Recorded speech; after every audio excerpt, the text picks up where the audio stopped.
பூமி எங்கும் கண்டதில்லை பாசத்தை உன் போலே.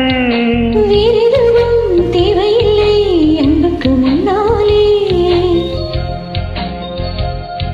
நெஞ்சுக்குள்ளே பூமலரும் வீட்டுக்குள் வந்தாலே.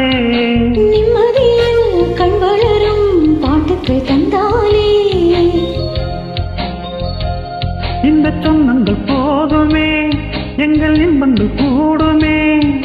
அன்பென்னும் தெய்வம் ஏற்றிய வீடும் தெய்வத்தின் ஆலயம்தான். வீடு என்றால் மோட்சம் என்றால் வீடு அன்றோ.